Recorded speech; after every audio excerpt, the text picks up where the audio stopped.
Então, primeiramente, boa noite. Gostaria de agradecer a presença de todos os ouvintes. Eu sou o Carlos Eduardo de Brito, esse é meu colega Matheus Soares. Bem-vindos a mais um Extramuros da semana 3.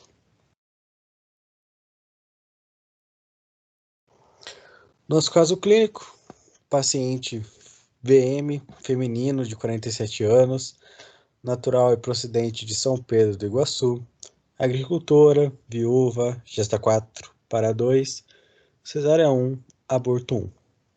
Paciente chega encaminhado ao hospital de sua cidade ao pronto-socorro de um hospital de Toledo com quadro de hipotensão e rebaixamento de nível de consciência de início incerto.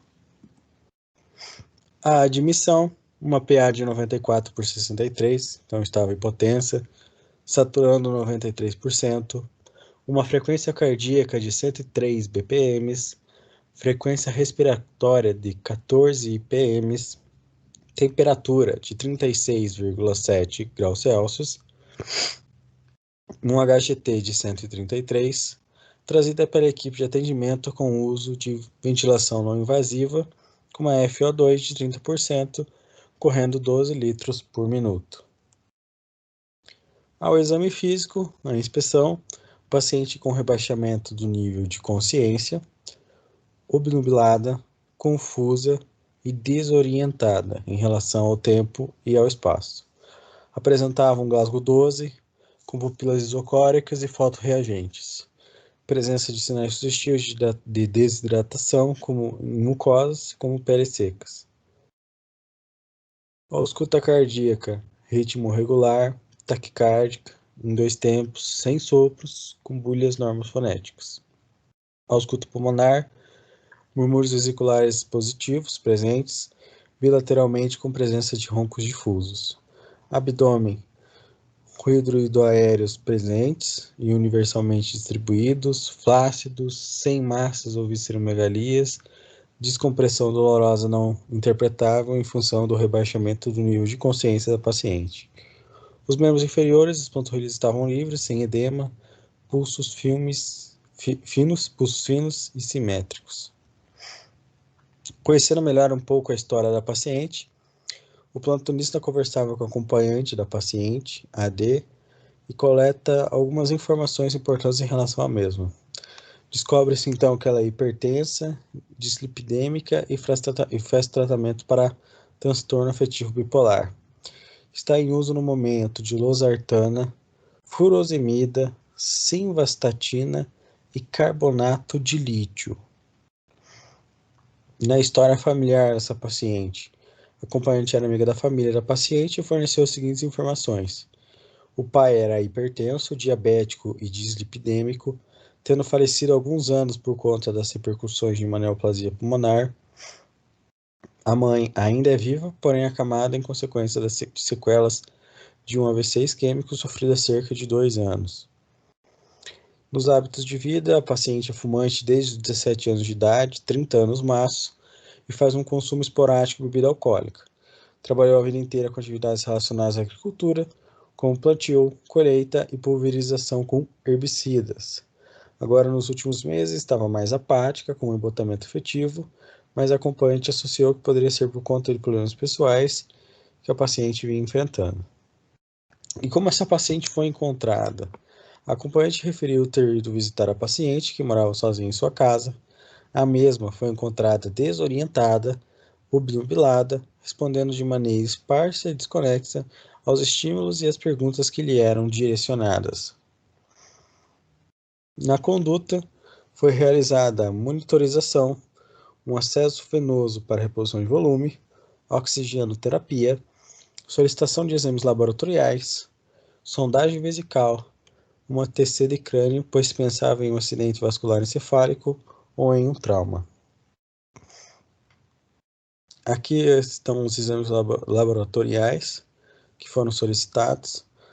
O paciente então tinha uma hemoglobina de 6,3, um hematócrito de 26,9, um VCM de 96,42, leucócitos de 13.320, linfócitos a 24%, eosinófilos a 6%, plaquetas de 349 mil, uma glicose de 129, uma osmolaridade sérica de 412, a densidade de 1,01, uma estimativa da osmolaridade urinária de cerca de 300, um sódio de 187, magnésio de 2,22, potássio de 4,9, cálcio de 8,2, PCR de 5,7, TGP de 36, TGO de 87, uma urocultura que veio negativa, creatinina de 5,15, uma ureia de 87, a bilirrubina direta de 0,13, uma cultura geral que constatou Klebsiella pneumoniae, uma creatinofosfonase de 42 e uma gasometria, onde a paciente saturava 97%, possuía uma PO2 de 91, bicarbonato de 18,8, uma PCO2 de 34, um pH de 7,35, um excesso de base de -9. Aqui tem uma TC de crânio que foi realizada.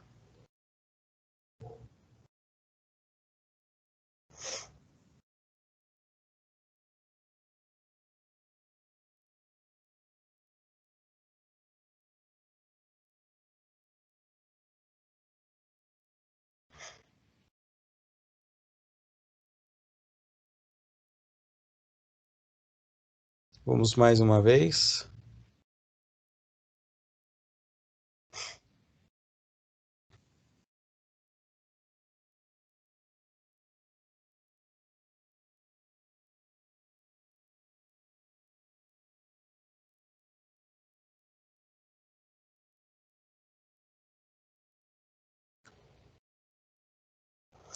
Aqui está o laudo dessa tomografia de crânio. Foi um exame dentro dos limites da normalidade. Então, possui um parênquima cerebral com densidade habitual, sistema ventricular sem topografia e morfologia em dimensões normais, aspecto anatômico das cisternas basais, fissuras silvianas e do sulco entre os giros, nas convexidades cerebrais. Não havia evidências de lesões expansivas ou de calcificações patológicas intraparenquimatosas. Havia uma ausência de coleções extraaxiais acima ou abaixo do tentório e não havia desvios das estruturas da linha mediana, assim também como não havia sinais de fraturas com desalinhamento dos ossos do crânio. Alta creatinina, e isso enquanto o paciente ainda estava fazendo a reposição de volume. Então não tinha tanto risco assim dela ficar mais desidratada em função da terapia dialítica. Então ela estava fazendo volume, foi encaminhada para terapia dialítica e também foi prescrito o tratamento, né, considerado padrão ouro, digamos assim, para o diabetes nefrogênico, que seria a administração de amilorida. Mais para frente eu vou explicar o mecanismo de ação da mesma. Na evolução da paciente, após a prescrição da amilorida e as demais medidas de suporte, né, a terapia dialítica, o lítio deu uma abaixada, especialmente nos dias subsequentes, foi para 0,87. O sódio também chegou lá perto dos valores da normalidade, né, ficou apresentando uma hipernatremia discreta, e o potássio estava em 5,6. Ela ainda permaneceu na ventilação mecânica invasiva, né, tendo sido realizada a traqueostomia, visto que já estava em alguns dias que ela estava em ventilação por tubo, e não tinha uma perspectiva tão positiva assim de ser estubada nos próximos dias. E aqui a tomografia de tórax, né, como eu mostrei para vocês, tinha as consolidações sugestivas da COVID-19, e nos dias subsequentes ela evoluiu com um quadro de oscilação da função cardiopulmonar ao longo dos dias.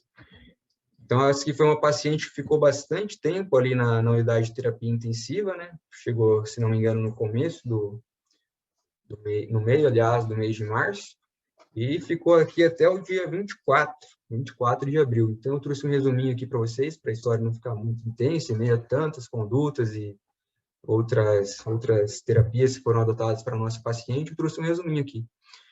Então, no dia 3 de abril, ela estava ainda em uso de ventilação mecânica, com concentração de O2 de 40%, e passou a apresentar queda na saturação e estabilidade hemodinâmica. Apresentou uma PCR que foi revertida lá na UTI. Lá no dia 10/4, ainda estava com ventilação mecânica, teve uma melhora do padrão ventilatório, estava saturando melhor, começaram a tentar um desmame com pressão de suporte para a paciente, ela estava até tolerando bem assim, então foi iniciado um desmame mais agressivo do O2 para ver se ela podia ser estubada. Só que, infelizmente, ela não tolerou tão bem assim a cessação da administração do oxigênio e foi necessária a continuidade de suporte ventilatório com oxigênio suplementar. Já no dia 14, a paciente apresentou nova instabilidade, estava bem flutuante a responsividade dela, terapia com oxigênio, a remissão da infecção. Então, no dia 14, ela apresentou outra parada cardiorrespiratória, foi revertida de novo. E depois de mais de uma semana, lá no dia 22, ela começou a progredir positivamente em relação ao padrão ventilatório. Conseguiram suspender a sedação dela, fizeram um desmame mais brando, né? E ela passou a apresentar uma ventilação espontânea, utilizando só a máscara de Venturi. Nessa mesma semana, nos dias subsequentes, ela estava tendo uma redução da atividade inflamatória, dos marcadores inflamatórios, VHS, PCR. Os eletrólitos entraram em valores dentro da normalidade e ela passou a apresentar uma estabilidade hemodinâmica. Já no dia 24, ela recebeu alta para a enfermaria do hospital e, posteriormente, foi de alta para casa. No caso desse paciente, que é muito importante destacar a avaliação psiquiátrica do segmento dela, né? Foi um diabetes nefrogênico induzido pelo lítio, é uma droga potencialmente perigosa, né, pelos seus efeitos, tem um índice terapêutico bem estreito, e é por isso que, quando que vai ser prescrito, tanto na atenção primária quanto pelos profissionais, psiquiatras, né, tem toda aquela avaliação da função renal, da função tireoidiana, então é preciso avaliar qual foi o fator que levou essa paciente a apresentar essa intoxicação pelo lítio. Se foi uma administração errada da droga, se ela tomou mais, parece que ela tinha um embotamento afetivo, né? Talvez ela pensou que fosse ajudar ela nesse sentido ali no começo, daí tomou uma dose maior, ou até mesmo uma tentativa de suicídio. O paciente pegou as cápsulas de lítio, estava embotada, aconteceu problemas, estava convivendo com algumas dificuldades e tentou um suicídio com a administração do lítio. Infelizmente, ela morava sozinha, né? A acompanhante não tinha tantas informações para passar assim, em relação ao nosso paciente, mas é sempre importante essa avaliação. Então, eu gostaria de, agora que a gente já apresentou o caso dela, né? A paciente que, resumindo, foi uma paciente que fazia uso de lítio, apresentou uma intoxicação, que culminou num diabetes insípidos nefrogênico, e associado a isso, de brinde, veio um COVID, que ela provavelmente tinha contraído antes e apresentou as manifestações clínicas e complicações ali na unidade de terapia intensiva do hospital. Então, o diabetes insípidos nefrogênico poderia ser classificado, né, resumindo assim, como uma incapacidade do rim de concentrar a urina. Essa incapacidade se dá por conta de uma resposta alterada ou ausência de resposta ao ADH. ADH, que é aquele hormônio antidiurético, quando que a gente está com a osmolaridade elevada, ele é liberado pela neurohipófise, entra na circulação, vai lá no túbulo distal, né, túbulo coletor distal, e faz a inserção de aquaporíneos para reabsorção de água e, assim, a correção dos valores da osmolaridade sérica. Então, ele é caracterizado, né, por essa redução da permeabilidade dos ductos coletores à água, então, ou seja, toda aquela urina, né, todo aquele filtrado glomerular que inicialmente seria reabsorvido, agora vai para o túbulo distal, né, para o túbulo coletor distal, e faz um processo de diluição nessa urina. O paciente sente sede porque não consegue se hidratar, vai lá e bebe mais água, só que não consegue saciar a sede dele, porque essa água não é absorvida, não é trazida para a circulação. Então, o paciente tem uma redução no volume intravascular e aumento da osmolaridade sérica. Tem o estímulo dos osmobaroreceptores, né? O paciente passa a apresentar uma hipotensão, porque não está conseguindo reter o líquido, está apresentando uma hiperosmolaridade, que se dá em detrimento, né, dessa concentração do sangue do paciente. E daí tem a ativação do centro da sede. A ativação do centro da sede que é compensar esse desbalanço hídrico do paciente, de volume, e a resposta é a polidipsia. O paciente ingere quantidades absurdas de água, toma água e não consegue saciar a sede dele. Então, a ingestão das grandes quantidades de água que não é absorvida gera poliúria, e aí vira um ciclo, né? O paciente precisa beber mais e não consegue suprir a falta dele, e daí urina mais, e daí tem que beber mais, e assim vai indo, até que seja adotada a conduta terapêutica mais adequada para ele. Se for uma causa hereditária, que é um dos principais mecanismos, né, do desenvolvimento do diabetes insípidos nefrogênico, ou ainda se a administração, a utilização de algum medicamento que tenha a excreção renal, né? No caso do nosso paciente, o carbonato de lítio. Então, aqui eu trouxe um resuminho para tentar deixar mais claro para vocês, embora tenha todos esses receptores e mecanismos, mas, assim, a gente tem esse processo de aumento da osmolaridade sérica, né, que é interpretado pelos baroreceptores e os osmoreceptores, e ali na neurohipófise a gente tem a secreção do ADH, da vasopressina. A vasopressina entra aqui na corrente circulatória do paciente, chega aqui na membrana basolateral dos rins, né, do túbulo coletor, e faz a inserção de aquaporinas. Tem uma ativação da adeninato ciclase, a vasopressina se liga aos receptores V2, tem a ativação da adenilato ciclase, e a inserção dessas aquaporinas aqui na membrana apical. As mesmas são um canalzinho para a água, né? A água vem passando, entra por elas e vem aqui para a corrente sanguínea do paciente. Aqui a gente tem também o receptor de sódio, canal transportador de sódio sensível à amilorida, que é o principal responsável pela entrada do sódio aqui no túbulo distal. E aqui no túbulo distal a gente tem a bomba, né? Sódio-potássio ATPase, que faz o transporte SYMPORT, né? O sódio entra para a corrente sanguínea e o potássio entra aqui para o interstício da célula, e depois excretado pela ROMC. Só que o que acontece? O sódio, olhando inicialmente por esse mecanismo, a gente pode pensar que ele vai ter uma absorção dele para a corrente sanguínea, né? Só que 60% do sódio já foi reabsorvido ali nas outras porções do néfron do paciente, ali na alça descendente, aliás, no túbulo contorcido proximal, na alça descendente, na alça de Henle. Então, esse aqui é uma reabsorção ínfima de cerca de 5% do sódio do paciente.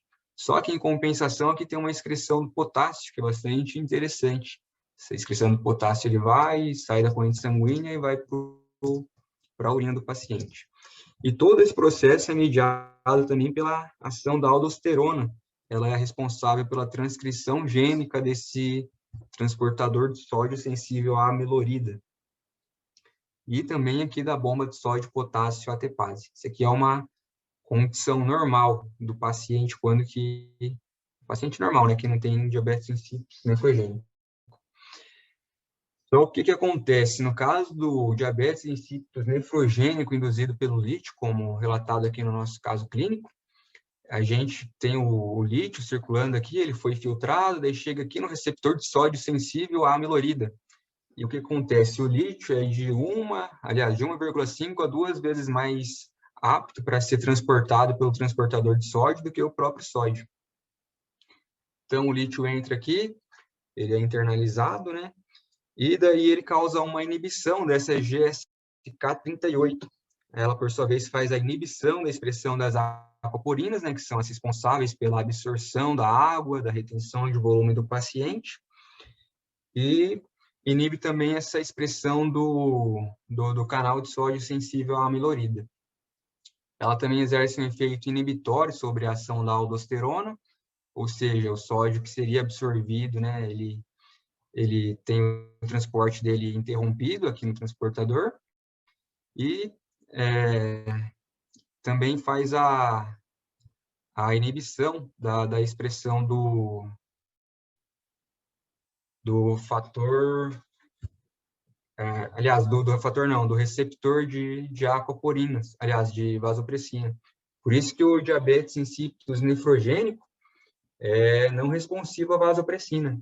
Ali a nossa paciente, né, ela foi tratada inicialmente não, mas depois de alguns dias ela foi tratada com ADH e aparentemente ela não teve uma resposta tão interessante assim à administração desse medicamento, porque ele não é responsivo.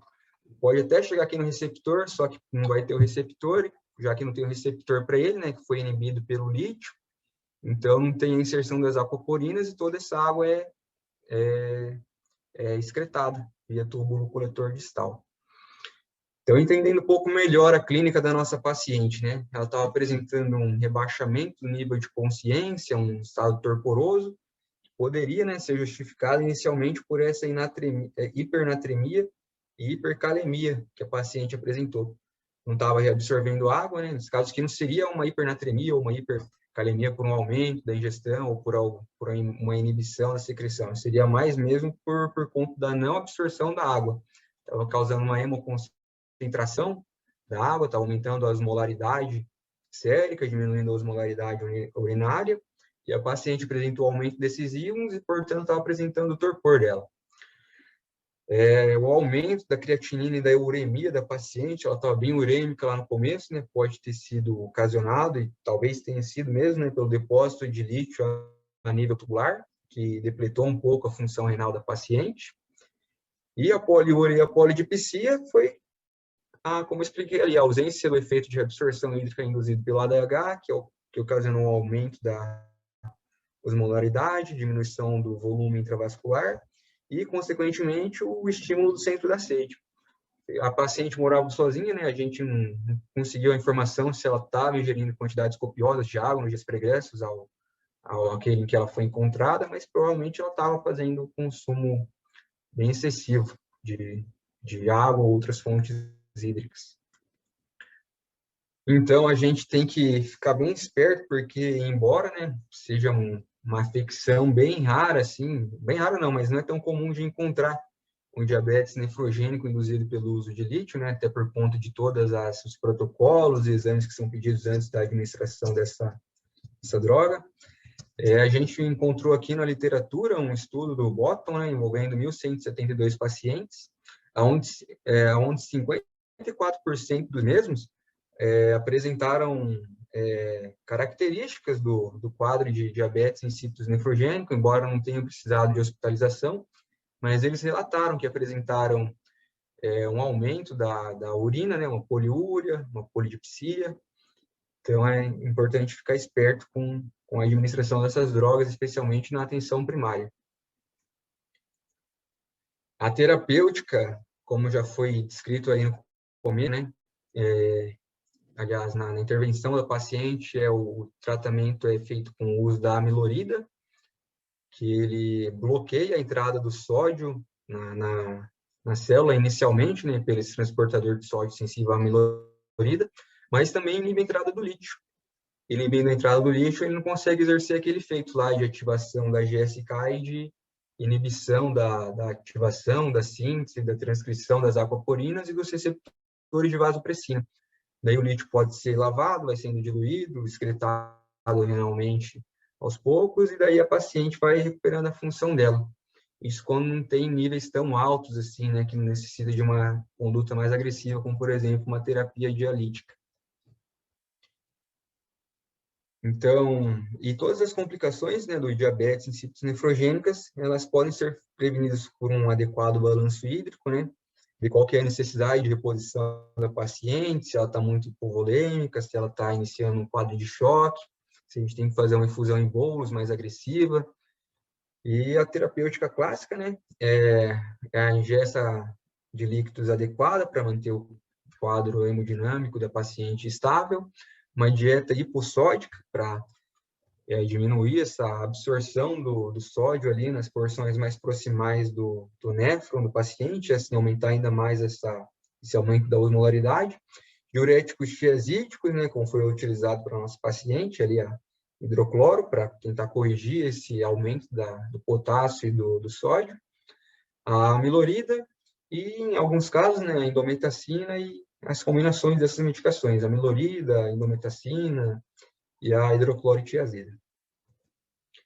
Essas aqui foram algumas referências bastante interessantes e utilizadas no nosso estudo, no nosso relato de caso, teve bastante relevância.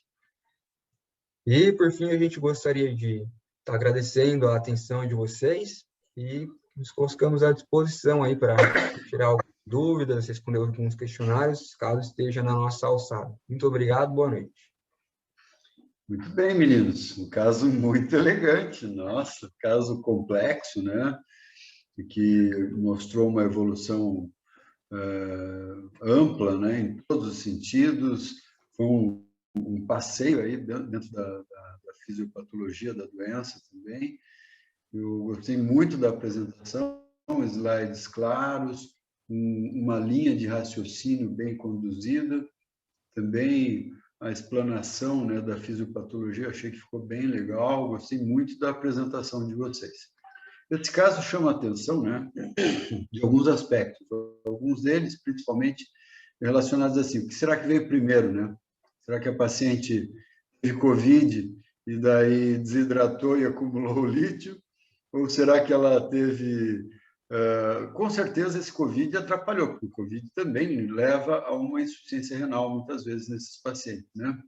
Então, eu acho que é mais fácil a gente pensar numa somatória de coisas, porque o paciente com diabetes insípido, seja nefrogênico ou central, se ele tomar água, ele não morre, ele passa mal, ele toma muita água, ele acorda para urinar, ele urina muito.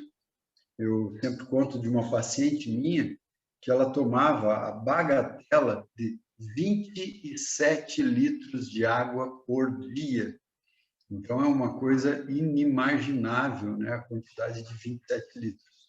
Ela colocava garrafas e mais garrafas e tinha que ser água gelada. Essa é uma outra característica. A água não sacia se não for gelada, porque há aquela sensação também da língua, né? Da sensação de você saciar a sede. Se você conseguir tomar água suficiente, beleza. Não tomou água suficiente, essa urina continua uma urina igual à água, né? Ela não concentra, e aí você entra, então, em hipernatremia, né? Que é o caso dessa paciente. Então, na verdade, você tirou a água do corpo e o conteúdo do sódio, lembrem-se dessa dica, o conteúdo de sódio não muda. Ah, mas ele subiu. Não. Conteúdo de sódio total do corpo, digamos lá, você tem 100 gramas de sódio no seu corpo. A quantidade de sódio é a mesma. O que varia é a água, entendeu? Então, o sódio é estável. Digamos, você tem um tablete de sódio lá no teu corpinho. Agora, a água é que vai deixar ele mais diluído ou menos diluído. Então, quando você tem excesso de água, esse sódio fica baixo, fica diluído. Quando você tem falta de água, aí você tem um sódio aumentado, que é a situação dessa paciente.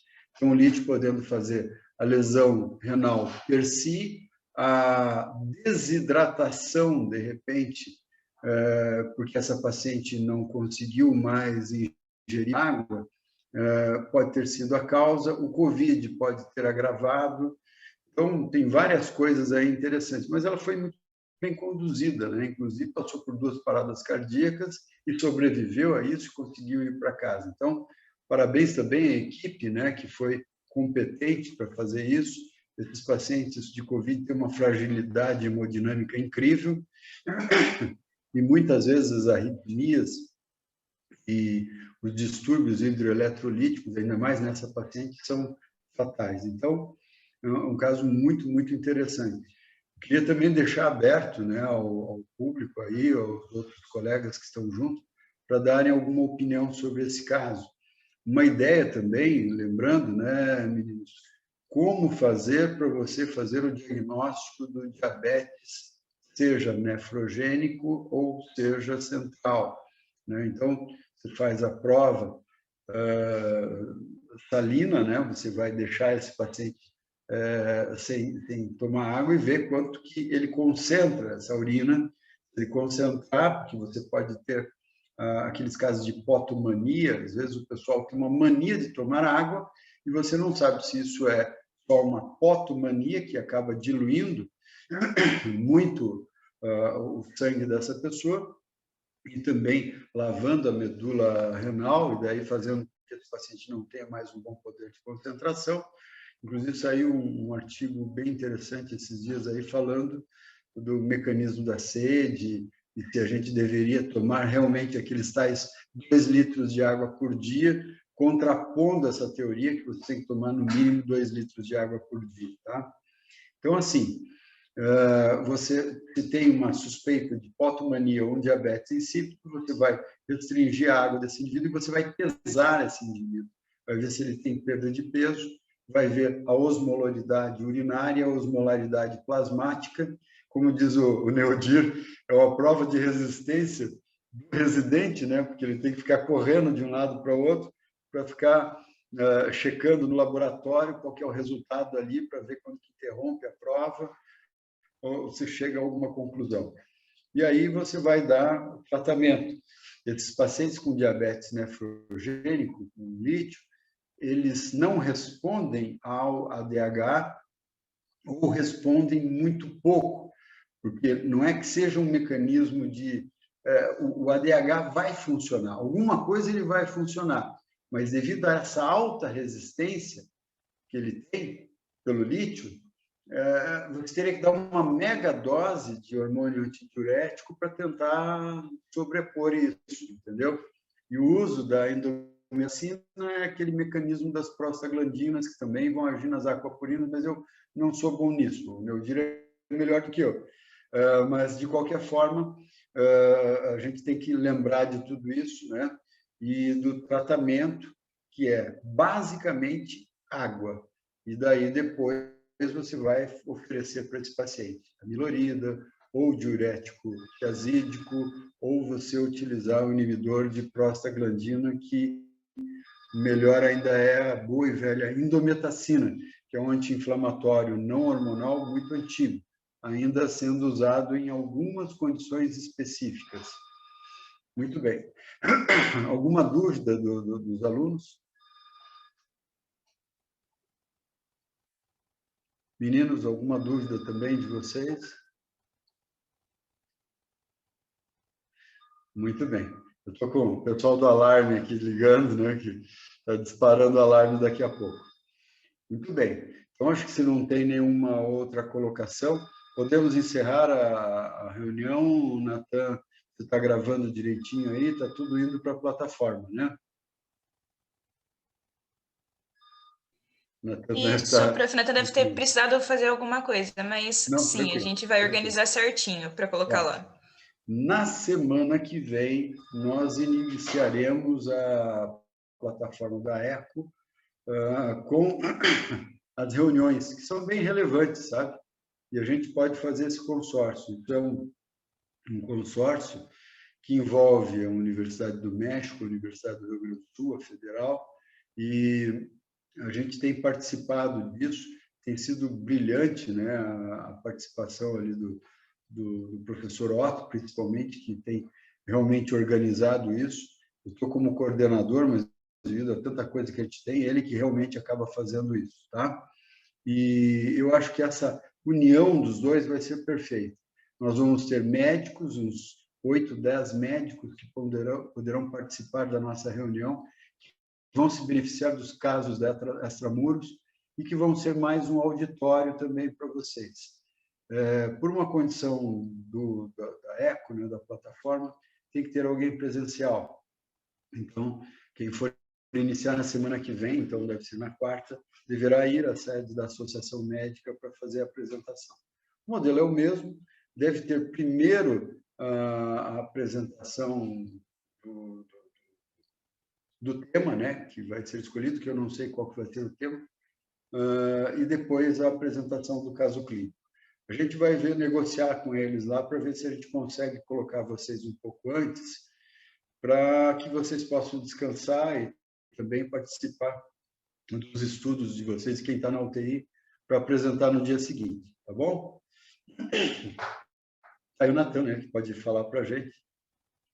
Natan, se você puder conversar com o pessoal, a princípio seria a apresentação do tema e depois a apresentação do caso. Mas, se a gente puder fazer invertido, devido à questão dos alunos, alguns estão dentro do internato fazendo, né, os estágios de UTI, se pudesse ser invertido, seria melhor para a gente, né? Mas o que a gente puder fazer, porque vai ser muito benéfico ter outros profissionais participando, dando opinião, eventualmente essa opinião vai ser boa, vai ser ruim, mas não importa. Eu acho que hoje a gente tem uma carência de médicos, eu tenho levado a extramuros aí praticamente sozinho, e isso vai ajudar bastante, tá bom? Certo, Natan? Certo. Já estou em contato com as meninas aí, que vão apresentar semana que vem. Já pensando como a gente vai fazer, né? Porque vamos ter que juntar o presencial com o online, né? O senhor não vai poder vir. Teoricamente não. Daí a gente vai ter que fazer o presencial com online, né? Mas a gente, não, um pouco antes a gente testa as coisas. Eu acho que é possível. Em último caso, eu posso tentar ir, mas o meu grande problema é que a quinta-feira é meu dia útil de consultório, né? Na quarta eu estou em Toledo, na sexta eu estou em Foz do Iguaçu. Então, a quinta é o dia que eu ralo o pelo para tentar ganhar din-din, senão não paga as contas, né? E toda semana também, né? Não tem como. Mas daí, na quarta-feira, tem uma vantagem, uma possibilidade. Eu estou na quarta-feira em Toledo fazendo meu ambulatório. O que mata o guarda é que eu, com essa pata inchada do jeito que estou aqui, imagine, passo o dia inteiro no ambulatório, dou aula de manhã, né, atendo consultório aqui, dou aula, depois vou para o ambulatório correndo, faço o ambulatório, saio do ambulatório, vou comer qualquer coisa e daí teria que ir para a reunião da ECO, entendeu? E sair daí 10 horas da noite. Eu acho que, assim, fisicamente é meio difícil. Mas pode tentar. Se tem essa possibilidade de fazer online e presencial, né? Normalmente a gente fazia a apresentação presencial e colocava online e não participava, né? Vai juntar as duas participações. Mas na plataforma do Zoom, no Zoom a gente pode, é como se a gente tivesse presencial e online ao mesmo tempo. Se os meninos estivessem apresentando da casa deles e a casa deles fosse a plataforma da ECO, daria mesmo, né? Teoricamente. Então, vamos ver o que dá. Você que é o cara para isso. A gente nunca fez isso, né? Tudo bem. Eu vou passar daí o caso daí para as meninas.